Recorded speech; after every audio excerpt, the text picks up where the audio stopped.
Chapter 3 My Long Journey Across an Ocean.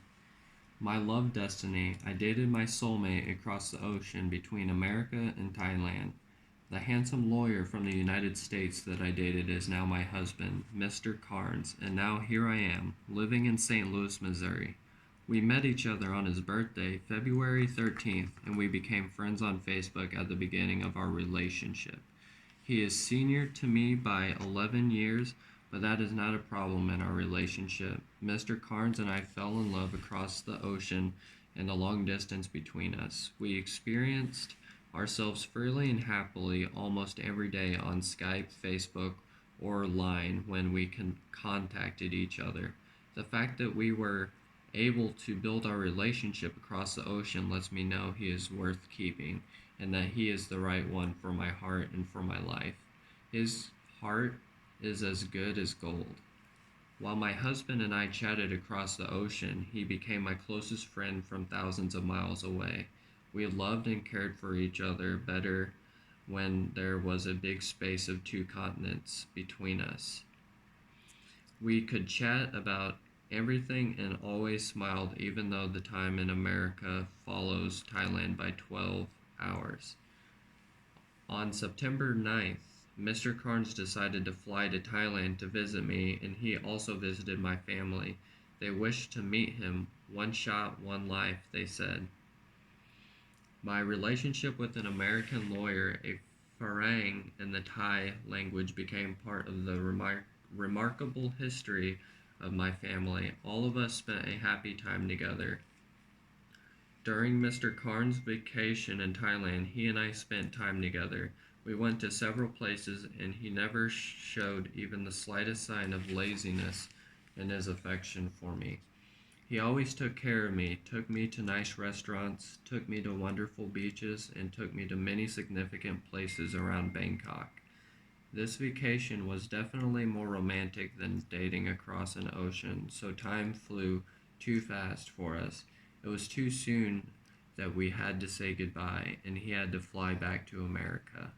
After that, our relationship connected across an ocean again. What a good idea we had. Mr. Carnes and I lived apart for 1.5 years between America and Thailand. Nevertheless, we kept in contact by Skype, Facebook, or Line almost every day. He said that he knew his feelings and he's decided to live with me for the rest of his life. Wow. He proposed to me on Skype. Will you marry me? I want to be your husband, and I decided you to be my wife. Of course, I said, yes, I will. Although I had to wait years across an ocean before we could get married, we never forget how lucky we are. Our true loves have a habit of coming back. For the long journey across an ocean with a K1 fiancé visa, Mr. Carnes applied for a K1 visa for me. Fortunately, it was very easy for him because of his profession as a lawyer. I learned about this process from www.visajourney.com, for it was really important in my life. It was easy for me to understand nonetheless. This process being in English, I felt focused with my time, so I spent almost every day learning English on my own.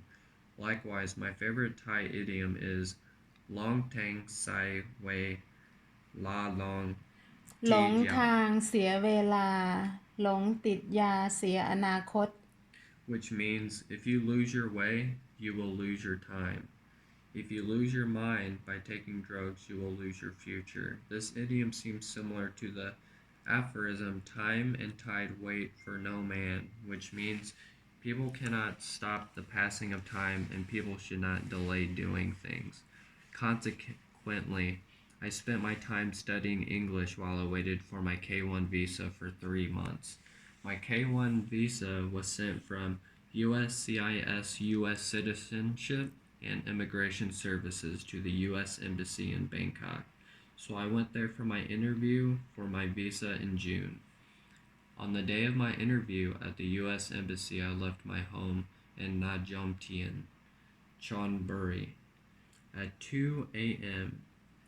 in a van with other Thai people going to Bangkok. I arrived at the SkyTrain station at the Victory Monument in Bangkok at 6 a.m. Honestly, I felt safe for the policeman watched me and other people in the SkyTrain station.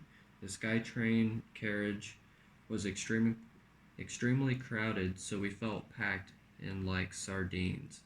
I could hardly breathe. However, I did not mind about the crowd as I was concentrating on my goal to arrive at the embassy and have my interview for my visa. I rode the SkyTrain to Ploji station and took a taxi to the U.S. Embassy. I quite like the professional system at the U.S. Embassy in Bangkok, for everyone, including me, felt safe. In fact, no one can bring a gun, mobile phone, or other thing that may be dangerous inside this place. I had gotten an interview appointment at 9 o'clock. The interviewer checked my documents, especially the evidence of communications between my fiance, Mr. Carnes, and me. The interviewer reviewed the timeline of our relationship, our confidential documents, and other things required by law. Happily, I passed the interview and got my visa to fly across the ocean to America. Wow, how beautiful. Mr. Carnes and I built a relationship across 2 continents until July. He supported me and my family, for he desired to build a new family with me in America. He also promised my family that he would take care of me for the rest of my life. Before I flew to America last year on July 22nd, my family gave me encouraging words. Firstly, my mother said, "America is the land of opportunity." Secondly, my father said, "Your husband is very kind. That is good for your relationship." Lastly, my elder sister said, "It will be a great first journey across an ocean." Truthfully, I agreed with their words. Oh, good heavens. Ultimately, the distance of my journey to America was across an ocean and took almost 3 years. I am extremely happy with my destiny. I flew across an ocean to live with my fiance, Mr. Carnes, in St. Louis, Missouri. We got married on September 4th, for we had to get married within 90 days after I arrived in America. In addition, we have celebrated our 1 year anniversary already, so my long journey is still working out so far. Thank you, David.